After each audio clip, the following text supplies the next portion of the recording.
பிரியமானவர்களே, ஆண்டவராகிய இயேசு கிறிஸ்துவின் நாமத்தில் உங்களுக்கு என் அன்பின் வாழ்த்துக்கள்.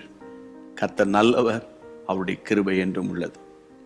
இந்த நவம்பர் மாதம் 17ஆம் தேதி ஆண்டவருடைய சன்னிதானத்தில் இன்றைக்கு காலையில் உங்கள் காதில் விழப்போகிற ஒரு வார்த்தை மிகவும் முக்கியமான ஒரு வார்த்தை.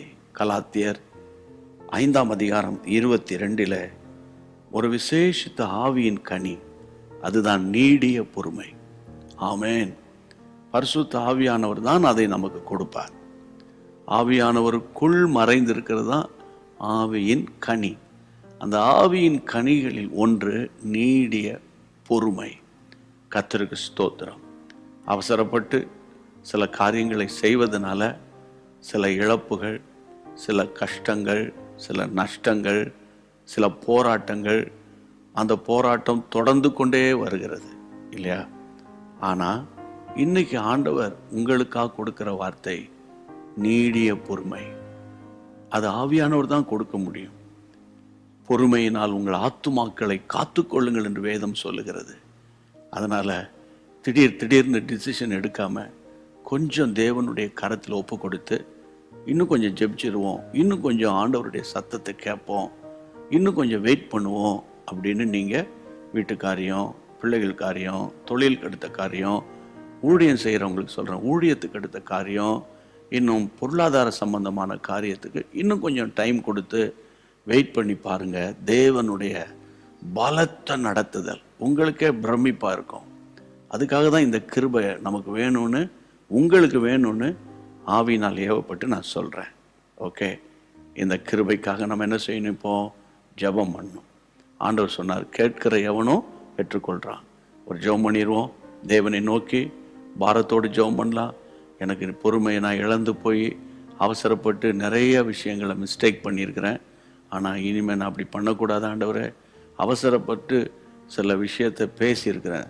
அவசரப்பட்டு சிலரை நான் கடுமையாக நான் ஏசியிருக்கிறேன். அவசரப்பட்டு தாறுமாறாக நடந்திருக்கிறேன். ஆண்டவரே என்னை மன்னிச்சிடுங்க. இன்னைக்கு உம்முடைய கிருபையினால் என்னை நிரப்புங்க ஆண்டவரே. அந்த நீடிய பொறுமைக்காக நாங்கள் ஜெபம் பண்ண போகிறோம். எல்லாரும் வலது கரத்தை உயர்த்தி, ஆண்டவரே, குடும்ப பிரச்சனைகளோ போராட்டமோ எது வந்தாலும் தேவையில்லாத வார்த்தைகள் அவசரப்பட்டு பேசி சமாதானம் குலைந்து இருந்தால் உம்முடைய பிள்ளைகளுக்குள்ள நீடிய பொறுமை என்ற அருமையான ஆவியின் கனி இந்த நாளிலிருந்து பலத்த விதமாய் கிரியை செய்யும்படி இயேசு கிறிஸ்துவின் நாமத்தில் நான் ஜெபிக்கிறேன். அப்பா அப்பா, உமக்கு ஸ்தோத்திரம், உமக்கு ஸ்தோத்திரம், உமக்கு ஸ்தோத்திரம். ஆண்டவரே, அவசரப்பட்டு எடுத்த முடிவினால ஆண்டவரே அநேகர் இந்த பூமியில இல்லாம கூட போயிட்டாங்க ஆண்டவரே. ஆனால் உம்முடைய இரக்கத்தினாலும் கிருபையினால நாங்கள் நின்று கொண்டிருக்கிறோமே. அவர்களுடைய பெரியவர்கள் அல்லையே அப்பா. உம்முடைய நீடிய பொறுமையினால எங்கள் ஆத்துமாவை காத்துக்கொள்ள, எங்கள் ஆவியை காத்துக்கொள்ள தேவரீர் கிருபை பாராட்டுங்க. உம்முடைய அன்பின் சட்டையின் மறைவிலை மறைத்து கொள்ளும். என் அன்பு சகோதரர்கள் இப்போது உம்மிடத்தில் என்ன கேட்கிறார்களோ அப்படியே நடத்துங்கப்பா. இன்றைக்கு உம்முடைய பிள்ளைகள் ஆண்டவரை என்ன டிசிஷன் எடுத்து என்னென்ன காரியத்தை செய்யணும்னு நினைக்கிறாங்களோ நீர் வாய்க்க பண்ணுங்கப்பா. ஆமாப்பா, உம்முடைய பிள்ளைகள் நாங்கள் எங்கே போவோம்? நீர் தானப்பா எங்களுக்கு தஞ்சம். நீர் அப்படியே தைரியப்படுத்துகிறேன். ஆமேன். என் சமூகம் உனக்கு முன்பாக செல்லும் என்று சொன்ன கர்த்தர் உம்முடைய பிள்ளைகளை அப்படி ஆசீர்வதிக்கிற தயவுக்காக கோடி ஸ்தோத்திரம், கோடி ஸ்தோத்திரம். நீடிய பொறுமை உம்முடைய பிள்ளைகளை வருகிறதற்காக நன்றி. இயேசுவின் நாமத்தில் நல்ல பிதாவே, ஆமேன். தேவன் நல்லவர். ஆமேன். கர்த்தருக்கு ஸ்தோத்திரம். இன்னொரு விஷயம் கூட நீங்கள் திரும்ப ரீவைண்ட் பண்ணி நீங்கள் இந்த செய்தியை கேட்டுட்டு நீங்கள் நிதானமாக உங்கள் ஃப்ரெண்ட்ஸுக்கெல்லாம் நீங்கள் அனுப்பணும். அதே போல் ஹிந்தியில் கேட்டவங்க நீங்கள் கொஞ்சம் யோசித்து ஜெபம் பண்ணி எல்லா விசுவாசிகளுக்காக ஹிந்தி மொழி பேசக்கூடிய உங்கள் நண்பர்கள், உறவினர்கள், உங்கள் சர்ச் மெம்பர்ஸ் எல்லாருக்கும் நீங்கள் அனுப்புங்க.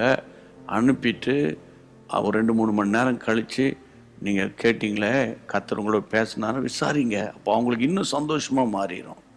அது ஒரு பெரிய ஊழியம். பிரியமானவர்களே, ஆண்டவர் அது நிமித்தம் உங்களை ஆசீர்வதிப்பார். சரியா? கர்த்தருக்குள்ள சந்தோஷமா இருங்க. மீண்டும் நாம் சந்திப்போம். God bless you.